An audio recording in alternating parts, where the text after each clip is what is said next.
Тайгараев айылын газдаштыруу боюнча мурдагы мэр барында 2 жолу көтөргөнмүн. Бүгүн областык деңгээлде 3-чү жолу көтөрүп атам. Ушу Тайгараев айылын газдаштыруу боюнча.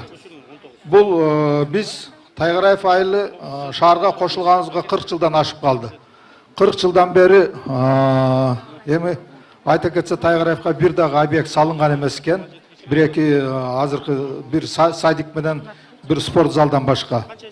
Эми ушул газдаштыруу маселеси боюнча көтөрүп келгенде мындай вопростор болду.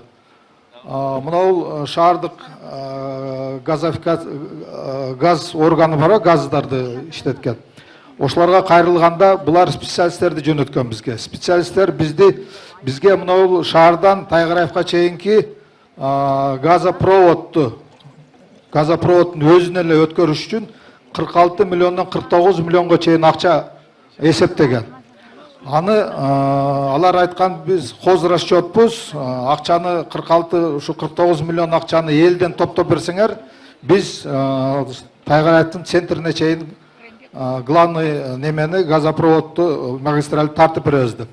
Анан бул вопрос боюнча Тайгараев айылынын айыл башчыларына арас. Кошпой болочу, актуальный маселе экен, убал. Рас.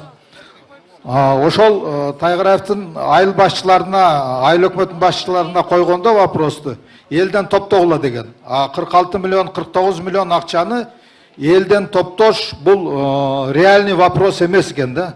Буга же инвестор табыш керек, же болбосо мамлекет каржылаш керек экен. Ошол бойдо мына 4 жыл болду, 4 жылдан бери ушул вопрос ачык бойдон турат. Сиз айтып атасыз инвестор депчи.